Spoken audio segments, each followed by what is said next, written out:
화면에 이렇게 적어놨어요. 날개 이런 한국 증시라고. 아, 목소리가 좀 작나요?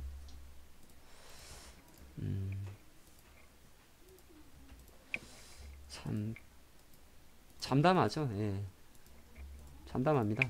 이 영상을 보고 또 같이 보실 분들도 계시겠지만은 사실 우리가 그런 게 있어요.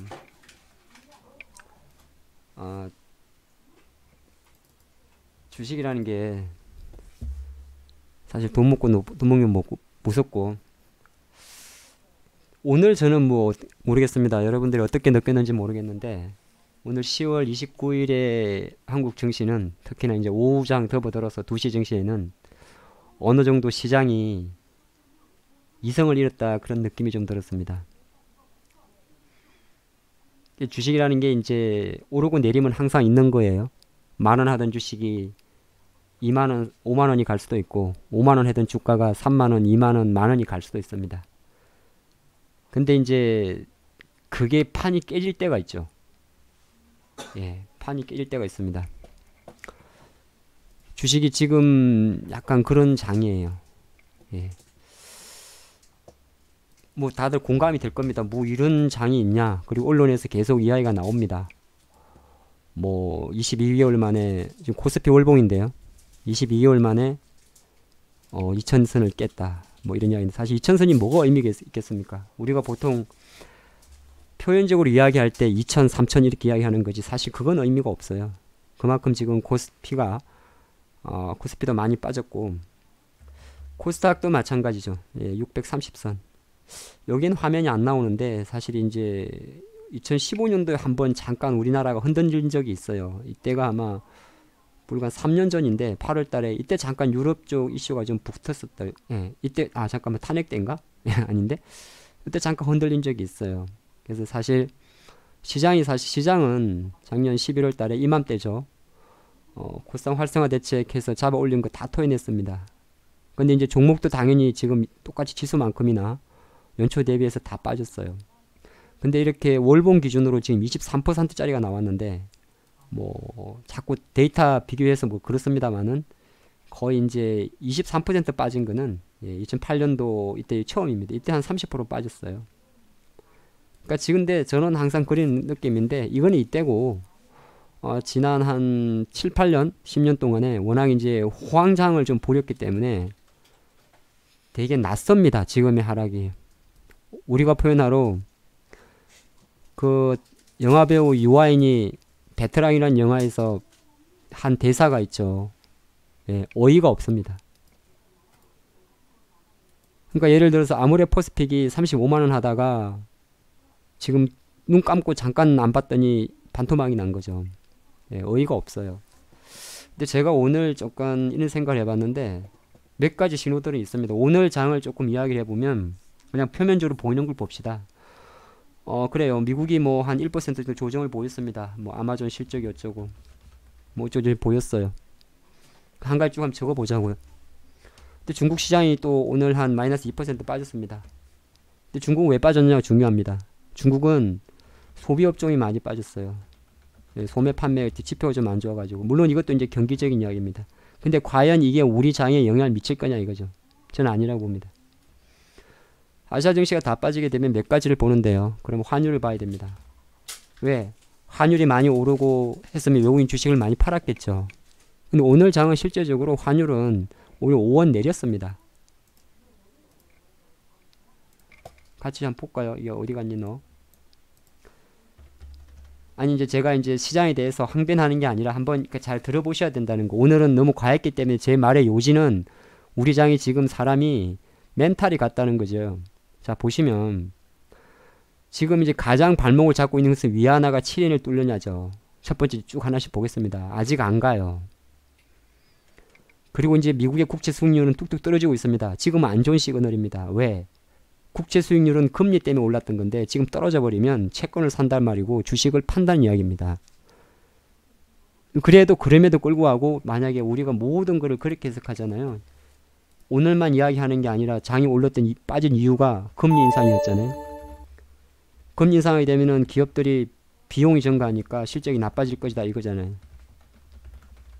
가장 원칙으로 빠졌잖아요. 그 전까지는 뭐였냐면 미국이 자금을 빨아들였어요. 왜?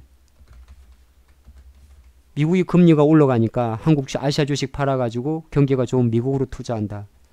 그게 이제 사실은 9월까지의 이야기였죠. 그래서 미국만 계속 강했죠. 근데 지금도 미국 증시도 빠져요. 그러면 이제 실내로 11월 7일날 8일날 미국이 FOMC가 있는데 이건 물론 당연히 동결 할 겁니다. 근데 지금은 이제 오히려 장이 확 빠져버렸기 때문에 가장 본원적인 금리 인상은 곧 정치 악재를 받아들여요. 예. 근데 실제적으로 그래서 지금 미국이 오히려 이제 금리를 올려가지고 미국으로 자금을 빨아들이던 흐름이 꺾여버렸습니다. 미국 증시도 같이 빠져요. 그럼 다시 본질적으로 온 겁니다. 금리 인상. 자, 여기에 계속적으로 시장은 같은 이야기를 해요. 무역 분쟁 지겨울 정도로. 아르헨티나가 디폴트 났습니다. 근데 더 재미난 거는요. 우리나라가 아르헨티나 증시보다 더 많이 빠졌습니다.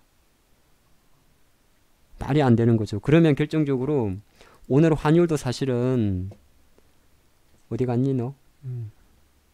어디 갔어? 환율. 오늘 원화 많이 안 올랐어요. 그 말은 무슨 말이냐면 오늘 외국인들 많이 안 팔았습니다. 1600억 정도니까. 물론 최근에 한 누적으로 4조 이상 팔았는데 개인들이 엄청 많이 판 거예요. 코스닥도 마찬가지입니다. 오늘 개인들이 3천억을 팔았어요. 개인들이 3천억 파는 경우는 거의 잘 없어요. 예, 많이 팔았지만 제가 판단할 때는 오늘 외생 변수를 보면 미국 증시는 상승할 수 있습니다. 자, 한번 같이 볼게요. 다우지수가 물론 이 25,000선에서는 깨졌어요. 왜 25,000선이 중요하냐면 이 첫 번째 하락폭의 끝자락이어서 그래요. 지난주에 제가 잠깐 영상을 찍을 때 목요일날 장악하지 못해서 빠졌는데 잘 보면 약간은 잡아주는 그림입니다. 물론 이제 오늘 밤 미국 증시가 어떻게 변할지는 또 아침에 열려봐야 알겠습니다만은 미국 증시 기준으로는 반등의 끈덕지를 두고 있어요. 왜? 차트 이렇게 만들었으니까. 아마존이었다는 거죠. 아마존. 공룡기업 아마존의 급락이 문제를 일으킨 거죠. 그러다 보니까 뭐 애플도 마찬가지고 애플은 참고로 1일날 발표합니다. 근데 애플의 주가는 잡아주고 있어요. 근데 구글이 빠진 거예요. 알파벳이. 근데 알파벳도 안 좋다 그래도 주가가 그렇게 죽은 차트가 아닙니다. 그리고 실제적으로 미국채 금리가 떨어진다는 거는 주식의 첫 번째 이야기를 했던 미국이 금리를 올려가지고 미국이 글로벌 정시를 빨아들이는 그 흐름은 깨진 거예요. S&P 차트를 봐도 S&P 나스닥보다는 좀 안 좋군요. 근데 우리 장에 가장 영향을 준 게 그러면 실은 이렇게 이야기합니다. 미국의 반도체 지수가 죽지 않았냐. 그래서 한국 증시하고 대만이 제일 많이 빠진 거 아니냐. 그런데 실제적으로 오늘 보면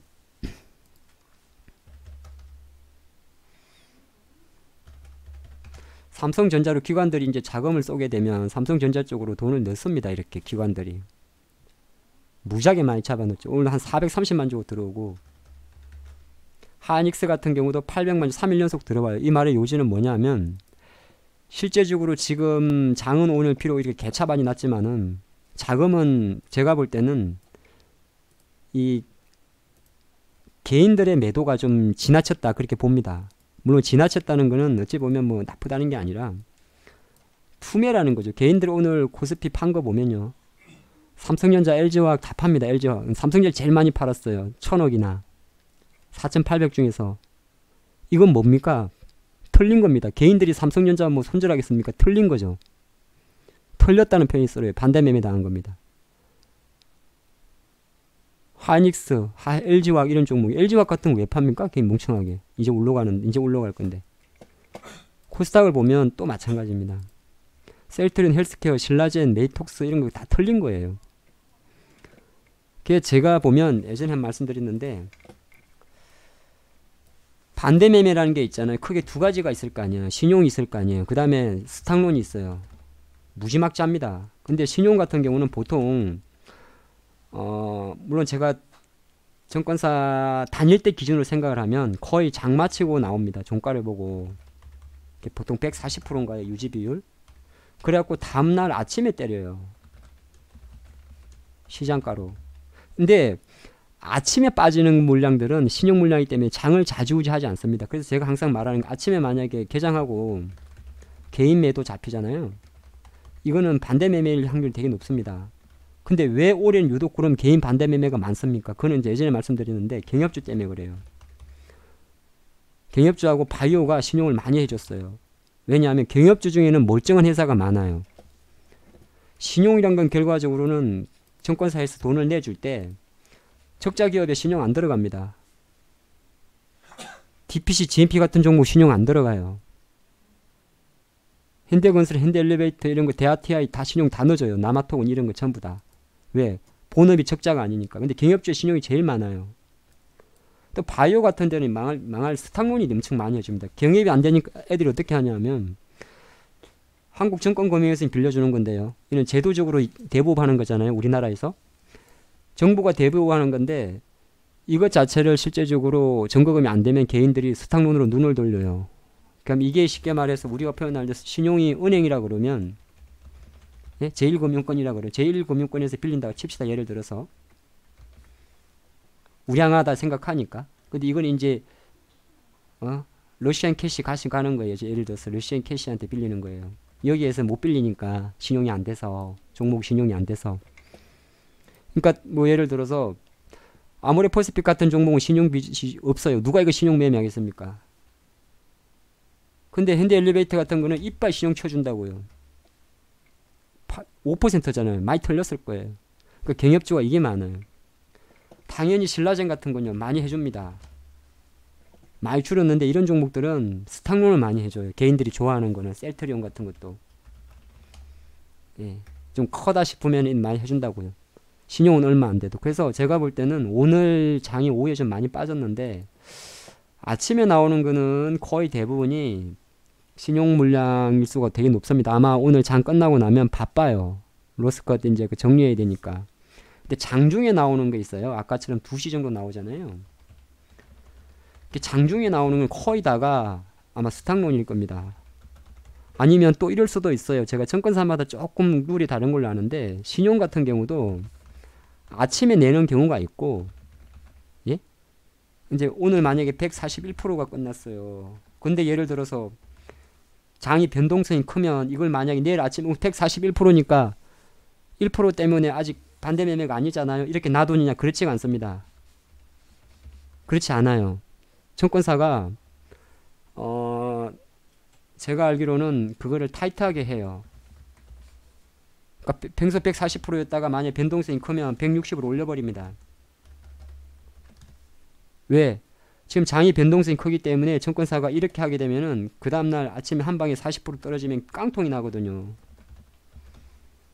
그래서 아마 장중에 조금 하는 것도 있을 거예요. 근데 그거 자체를 거의 다가 12시 이후에 사전 작업하는 경우도 있어요. 그래서 오늘 제가 생각할 때는 뭐 오늘 장이 바닥이다 그런 이야기 드린 게 아니라 한국이 유독 오늘 한국 증시가 솔직히 몇 가지 신호들을 보면 하등으로 그렇게 빠질 게 그리 없어요. 그냥 눈에 보이는 것만 하면. 아까 조금 더 붙여서 해볼까요?